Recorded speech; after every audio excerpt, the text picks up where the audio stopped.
Assalamualaikum warahmatullahi wabarakatuh. Perkenalkan, saya Tessa Wilona, BP 181025-2013. Baiklah, saya kembali lagi dengan mata kuliah Mikrobiologi Pertanian.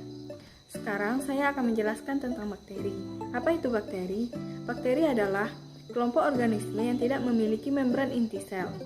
Organisme ini termasuk ke dalam domain prokariota dan berukuran sangat kecil yang dapat dilihat dengan mikroskop, serta memiliki peran yang sangat besar dalam kehidupan di bumi. Bakteri ini mampu beradaptasi pada berbagai habitat atau yang disebut dengan kosmopolitan. Bakteri bersifat uniseluler atau bersel tunggal dan prokariotik, tidak mempunyai membran inti. Ukuran bakteri ini sangat kecil, biasanya hanya berukuran 0,5 sampai 5 nanometer. Bakteri hidup secara soliter atau berkoloni, serta ada yang bersimbiosis, parasit, dan saprofit. Umumnya tidak berkloroplas, kecuali bakteri klorofil dan bakteri purpurin. Bakteri ini berkembang biak secara vegetatif dan generatif. Hidupnya kosmopolit atau dapat hidup dan ditentukan di mana saja. Struktur bakteri terdiri dari dinding sel. Dinding sel bakteri berbeda dari organisme lainnya karena tersusun dari senyawa peptidoglikan. Peptidoglikan adalah komponen dinding sel yang bersifat kaku dan kuat, sehingga berfungsi untuk mempertahankan bentuk dan keutuhan sel. Selain itu juga berfungsi sebagai proses pembelahan sel. Dinding sel dapat melakukan biosintesis sendiri. Lalu, membran sitoplasma. Membran sitoplasma yaitu membran yang menyelimuti sitoplasma. Membran sitoplasma ini terdiri atas fosfolipid dan protein.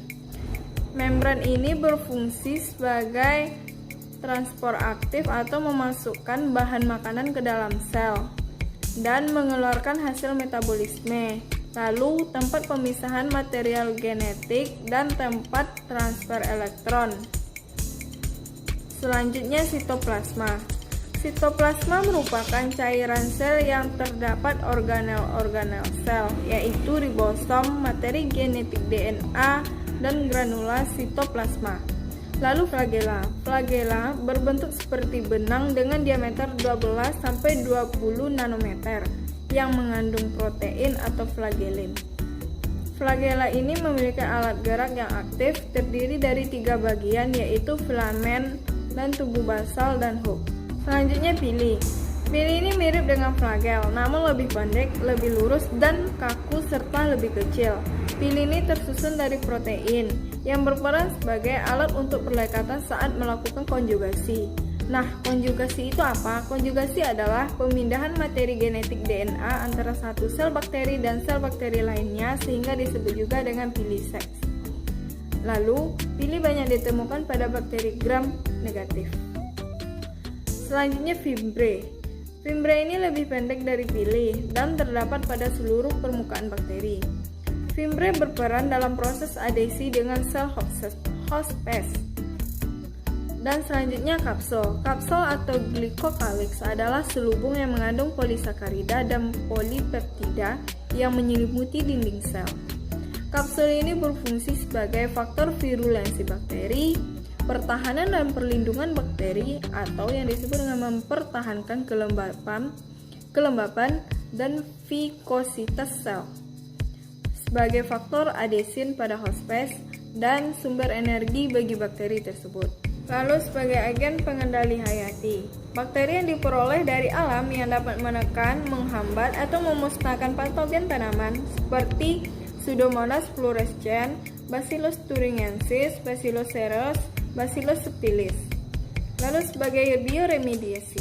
Bioremediasi merupakan teknik manajemen limbah atau sampah dengan menggunakan bakteri untuk menetralisir polutan atau polusi dari area yang terkontaminasi, seperti Pseudomonas fluorescens, Pseudomonas butida, Pseudomonas cepacia. Selanjutnya, bakteri yang merugikan bagi tanaman yaitu layu bakteri yang disebabkan oleh Rocsonia solanacearum. Lalu kanker bakteri pada tomat yang disebabkan oleh Clavibacter michiganensis Paxlovid michiganensis. Baiklah, itulah yang dapat saya jelaskan tentang bakteri. Akhir kata, jika ada salah, mohon diluruskan. Assalamualaikum warahmatullahi wabarakatuh.